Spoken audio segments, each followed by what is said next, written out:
friends, my name is Jess. Welcome to Books Past Bedtime. It has been a while since I've actually sat down to film a video, so I feel kind of out of practice, but we're just gonna go with it. So as you probably know from the title, this is going to be my October wrap-up, and as usual, we are going to start off with a few stats. So jumping right in, I did finish 22 books. That is incorrect. I finished 20 and DNF'd 2. So I have 22 books to talk about in this video, but I finished 20 of them. And all of those books made up 5,632 pages. And this month, my average rating was a 3.4, which is pretty typical. I am a little bit more critical of a reader than some, and plus I'm reading books for videos and stuff, which aren't always going to be wins, but that is okay. So going into more detail about my rating breakdown, I did have 4 5-star books, 8 4-star books, 5 3-star books, 3 2-star books, and 2 1-star books, which I DNF'd both of those, which is why I gave them 1 star. The sun is so bright.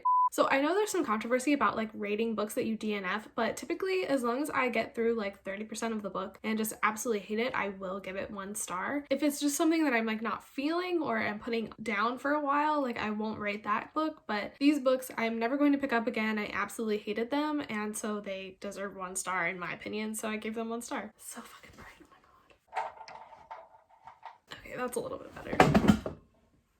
Are you destroying things? Oh my god.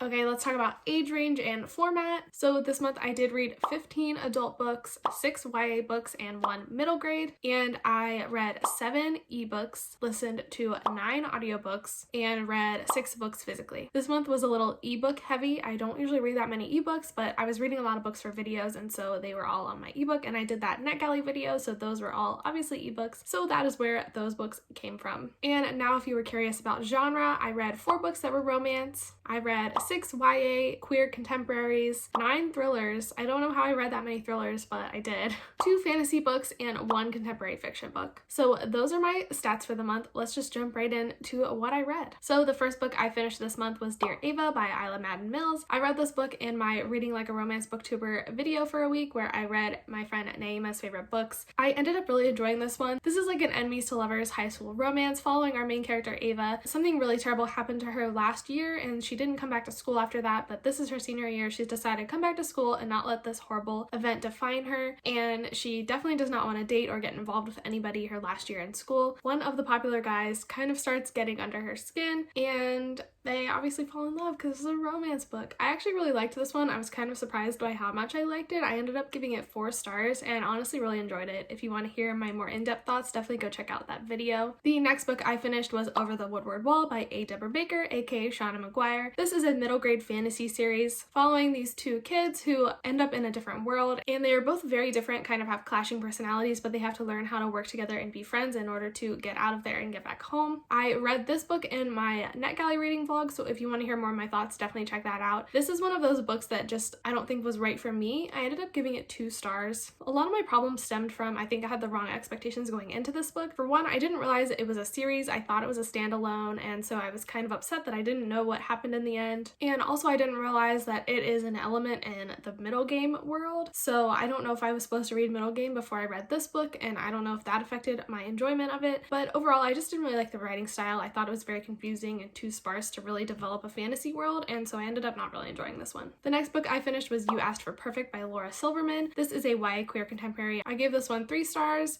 This one follows this kid in his senior year of high school, and he's like a very much an overachiever. He's applying to high school, what? He's applying to college and really trying to pad out his resume as much as possible so he gets accepted to his dream school. And this book is very much about like the anxieties and the pressures we put on ourselves to be high achievers and what that means while you're in high school. This book definitely gave me some secondhand anxiety. I was definitely that kind of kid in high school, so I felt this deeply. There's also like a queer romance in this book. He ends up falling for his like family friend slash tutor, and that's kind of cute, but their whole relationship basically was based on Harry Potter references. It just was like every single page there's a Harry Potter reference. It's like, okay, I get it. You guys like Harry Potter. That's all you have in common. That's awesome. This book was cute, but it didn't do anything that hasn't been done before. The next book I finished was Strangers on a Train by Patricia Highsmith. This is a murder mystery involving these two guys who meet randomly on a train. They kind of enter into a one-sided agreement where like this guy will kill this guy's wife if this guy kills this guy's dad, and they think that because they're strangers and have no relation, it will never be traced back to them. Although I finished this book this month, you'll unfortunately have to wait until later this month to learn my thoughts, as it's going to be part of a video that I don't want to spoil. So I read this one this month, but I'm not going to tell you my rating yet. Then the next book I finished was Top Secret by Sarina, Bowen, and Elle Kennedy, and this was a male-mom romance that I also read for my Reading Like a Romance booktuber for a week video. And it's funny because the main character kind of wants to get a third for him and his girlfriend, and he ends up chatting with this guy on this dating app trying to figure out what he wants out of this threesome. But then his girlfriend ends up actually breaking up with him, but he kind of keeps chatting on this app to this guy, and at first he doesn't know who this guy is that he's talking to, but when he finds out, it is really funny because it's actually one of his frat brothers, somebody that he absolutely hates and has his rivalry with in his house. And it's just a hilarious book. It is so fun, it is so funny, and I just really loved this book. It's just like crack to me, like this kind of stuff, so I definitely gave this 5 stars. I absolutely loved it. This was my favorite one that I read for that video. If you want to hear more of my thoughts, definitely watch that. And the last book I read for that video was The Kiss Thief by L.J. Shen, or rather I read part of it because I did end up DNFing this one at 54%. This book was just not for me. I just could not suffer my way through to the end. This book is basically like a mafia romance where this girl's dad kind of like sells her off to this politician to get this politician like off his back, but these two like obviously are supposed to end up together in the end, but they absolutely hate each other. There's this weird like dubcon sex scene that I was not a fan of. Also, they just were so aggressively awful and mean to each other that I could not imagine ever rooting for them to get together. So I was like, why am I reading a romance book where I hate both of the characters and I hate them together? So needless to say, I said, why am I reading this? I'm not going to. I stopped. DNF'd that boy and not coming back to him. Sorry, Naima. Again. And then the next book, I also DNF'd. This was for my NetGalley video. If you want to hear more of my thoughts, definitely check that out. But that is The Friend Scheme by Cale Dietrich. I DNF'd this one at 40%. I just really wasn't feeling it. I don't know if I just had a really bad ARC edition, but it was so poorly edited. It was like the editor only edited the first chapter, and then the rest of the book was his literal first draft and had never seen the light of day by anyone else. It was so bad. Like, I feel really bad saying that it was so bad, but it was so bad. It was like a first draft of a story I would write in high school or something.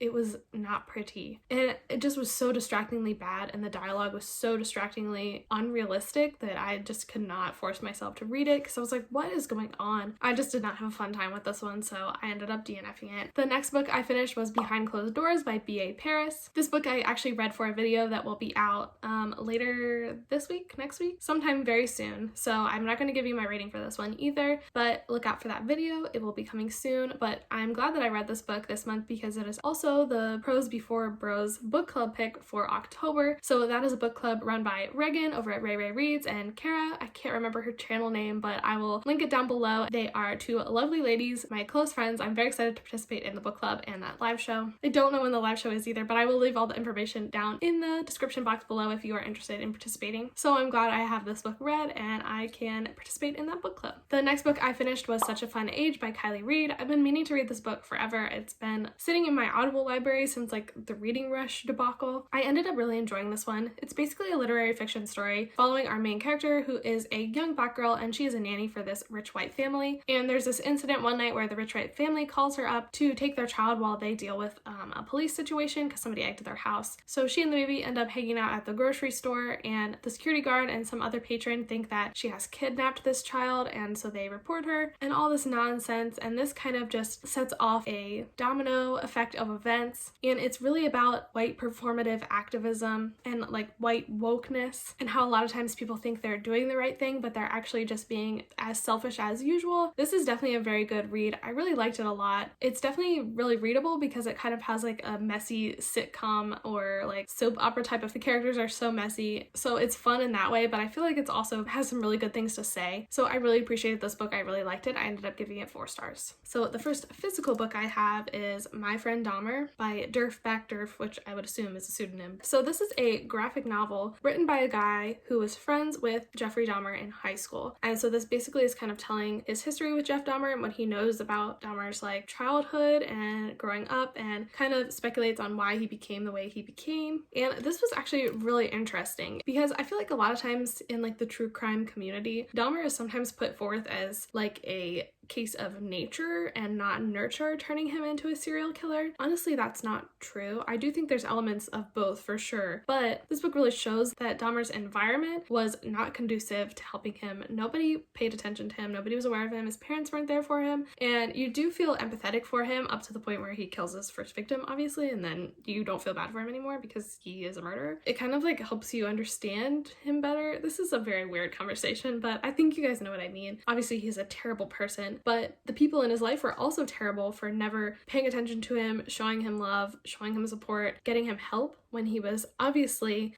showing red warning signs all over the place. Like, nobody noticed. It wasn't that there weren't warning signs, it was that nobody cared enough about him to notice. It just is a really interesting story, and it's easy to read because it's in this graphic novel format. So I definitely would recommend this if you're interested in true crime and serial killers and that kind of thing. It's definitely a really well written and interesting story, and I ended up giving it 4 stars. And next I finished Follow Me to Ground by Sue Rainsford. This is a really weird little book.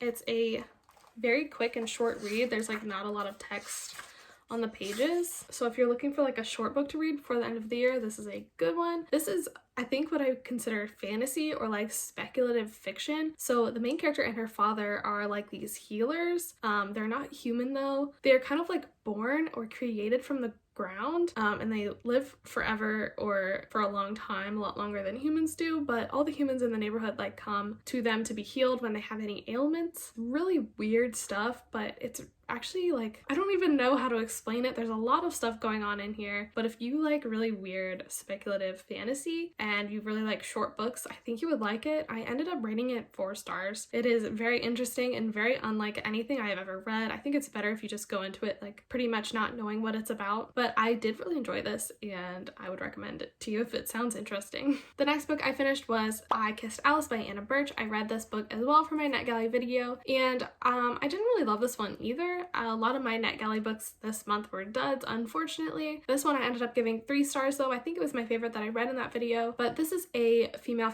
enemies to lovers romance. These 2 girls go to this art school and they've always been rivals, but what they don't know is they actually talk to each other online under anonymous profiles and have become really close and almost like each other. I liked this one alright. The second 50% was definitely better than the first half, but I still ended up just giving this one 3 stars. The 2 girls were just really mean to each other in their real lives that I couldn't imagine like rooting for them at any time. They were just kind of both awful characters. I didn't really like either of them, so for that reason I had to dock a couple stars because it really was just not pleasant to read about them being so awful and mean to each other and literally hating each other. Like, it wasn't like a cute enemies to lovers situation, it was like enemies. Like, I hate that girl. Somehow to love her. It didn't really make a lot of sense. Next, I read Mexican Gothic by Silvia Moreno Garcia. This is like a gothic horror novel set in 1950s Mexico, and it follows our main character Noemi as she goes to this gothic mansion where her cousin and her husband lives because her and her father got some really weird letters from her cousin, and she wants to go and investigate, make sure her cousin is okay. And she gets a lot more than she bargained for in this weird house where her brother-in-law's whole family lives, and there's a lot of weird stuff going on, and she is determined to figure out what is happening. This is definitely kind of a really weird book, but I really liked how atmospheric it was. The writing was beautiful. I really loved the main character, and I did overall really enjoy this book. I gave it 3.5 stars, but honestly it was kind of weird, and that's why I docked like 1.5 stars, because I just thought it was very like far-fetched. I would have preferred less of a strange and unbelievable twist. I needed a little bit more information, I think. But overall I did really enjoy this. This is a perfect like fall winter cozy book, and so if you're interested in this one, now would be a great time to read it. Next, I finished Pretty Girls by Karen Slaughter. This is an adult thriller following these 2 sisters whose 3rd sister went missing when they were all in high school, but now other girls are going missing and they kind of feel like these crimes are all connected. They get tangled in this dark web of craziness. Unfortunately, I can't tell you how I felt about this one because this one is also in an upcoming video that I'm very excited about and don't want to spoil, so definitely watch out for that. It will be up later this week. Same deal with Deathtrap. This is a play by Ira 11 about this author who is kind of washed up and tired, not coming up with very good ideas, but then one of his students mails him this play that he wrote. This author decides he's going to steal it by murdering this guy. But that is not all. This play was absolutely wild and twisty-turny. It's crazy. But I can't tell you what I rated it either because it is in an upcoming video as well, so I don't want to spoil it because so much happened in it. Oh my god. So I finished that. Next, I finished Date Me, Bryson Keller, and I can't remember for the life of me who wrote this book. In our main character's school, the most popular boy doesn't like to date, so he was dared to date the first person who asks him out every Monday. And he's been doing this for like a couple months now. It's like the thing in the school that that's what he does. And so our main character is another boy. He's gay, he's not out of the closet, but he ends up like just blurting out and asking out Bryson Keller on Monday one week, and they start to like fake date. And honestly, this was really cute. It was so cute and fluffy, but it also dealt with some really hard topics like coming out, being outed, and like that kind of stuff. I really enjoyed this book. I ended up giving it 5 stars, but after reading some reviews on Goodreads, I have found out that this book was basically plagiarized from a Japanese manga. Probably wouldn't recommend reading this book. Like, it was cute and I did enjoy it, but I didn't realize that it had been plagiarized, and so maybe don't pick it up. Next, I finished This Time Next Year by Sophie Cousins. This was the last book I read for my NetGalley video, and I didn't really like this one either. I ended up giving it 2 stars. This is like an adult contemporary romance, very light on the romance. The romance didn't happen until the end. I was like, oh, okay. We spent a lot of time following our main girl around and her friends around, her business. This was very boring to me. I did not have a fun time. I honestly would not recommend. If you are looking for something like really light and fluffy that has no substance and it's kind of boring, you can read it, but I can't promise you're gonna have a good time. Next, I read The ABC Murders by Agatha Christie. I read this with Miranda over at Bookish Potatoes, and it was very fun reading with her and discussing. I also can't tell you my rating for this one because it is going to be in an upcoming video. Yeah, this is basically about a murderer who is going around murdering people by name in alphabetical order. So the first person he murders, their initials are like AA, and the next person is BB, and the next person is CC, and it's kind of interesting. You will hear more of my thoughts about that later this month. The next book I finished was Loveless by Alice Oseman. This was the Page Turner Book Club pick for September. The live show was over on Mare's channel. I will link that down below if you want to go watch it and hear all of our thoughts. We had a really great discussion, and it was so much fun talking about this book. I really loved this book. I gave this 5 stars. Georgia's story is really important to me. She is a girl who has always loved fan fiction and loved love and rom-coms and all that good stuff, but she has never met somebody in person that she really likes and really connects with. And then in college, she starts to learn the words aromantic and asexual and feels a connection to them, but that connection also comes with grief and dealing with the fact that she won't have the life she imagined. I think it did a really good job like discussing labels and all the emotions that come along with those labels. It wasn't just like sweet as soon as Georgia decided she identified as asexual. It was like euphoria and connection and happiness and blah blah blah. It really discussed and went into detail how hard it is to come to terms with a label like that, and I really appreciated this book for that. I also appreciated this book for the friendships. Georgia had some great people around her, and a lot of the side characters were some of my favorite characters in this book. There's a lot of good representation, and it just felt really real. Like, it felt very much like this story could happen in a college or a university in current times, and I just really loved this book. I really connected with it a lot and appreciated the story that it had to tell. I would really recommend you check this one out. Next, I finished Stay Gold by Tobley Smith. I listened to this one on audio, and I really enjoyed this. This one follows our main character, Pony, who is a transgender boy. He moves to a new high school his senior year, and he wants to go stealth, which means he just wants to pass as male and not have anybody know that he's transgender. But then on the first day of school, he meets this girl named Georgia. She's popular, she's beautiful, she's a cheerleader. Her and Pony like instantly have this connection, but he is struggling with how to tell her that he is transgender, what that means for their relationship. He also is experiencing pressure from his best friend to come out and be visible for the transgender community and for the LGBT community as a whole, and he's also dealing with issues at home with his parents not really accepting him. There's a lot going on in this book. There's a lot of good stuff. I really appreciated this book. I ended up rating it 4 stars. I knocked off a star because as I was reading some reviews on Goodreads, a lot of people pointed out that the message that coming out is always the best thing to do in any situation was not a great message. Like, even for Pony in the book, when he came out, he got beat up and sent to the hospital. I didn't really like this message. Being yourself is always great, right? But you can't really be yourself until you're in a situation where you're safe to be yourself. I don't think it's good to like encourage people to come out before they're ready or to come out when they would be unsafe. I don't know that this book was really trying to say that, but I definitely think kids could take that away from this book, and I think that's kind of dangerous, especially if younger readers are reading this, as I think this is a YA book. But overall, I did really like this. I thought it was written really well. I really liked the characters. I liked all the discussions that happened. I think this is overall a really good book, but just keep that message in mind when you're reading it. Next, I finished Home Before Dark by Riley Sager, and this is the last book in that video that I keep alluding to. That will be up next week, so I can't give you my rating for this. This is like a haunted house thriller following our main character, Maggie, who growing up was plagued by this book that her father wrote about this house that they used to live in, and he claimed that it was haunted, that it possessed Maggie, and that all these bad, terrible things happened in this house. And when her father dies, Maggie goes back to this house to try and figure out what the truth was, because she does not believe what her father said in his book. So she goes back to the house and weird things start happening again, and she is just trying to solve the mystery. So look out for that new video coming up and you'll hear my thoughts on this one. And finally, the last book I read in September was Double Indemnity by James Cain, I believe. And this is a story about this insurance salesman who meets this woman that he decides he wants to be with, and so they decide they're going to kill her husband and cash out on his insurance check. And the story ends up being a little bit more convoluted than that, but that is the basic gist. This one is also for a video, so I can't tell you my rating, but that will be out soon, so look out for that. So those were the 22... Elvis! Shut up!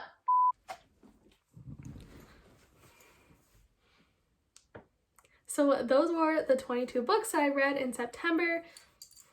Oh, thank you. Thank you. All relevant links will be in the description down below. Definitely go check that out. Follow me on Instagram. I'm most active over there when I'm not on YouTube. And leave me a comment down below about what was the best book you read in September. I would love to know. Thank you so much for hanging out with me today. And Elvis and I will see you in the next one. Bye. Bye.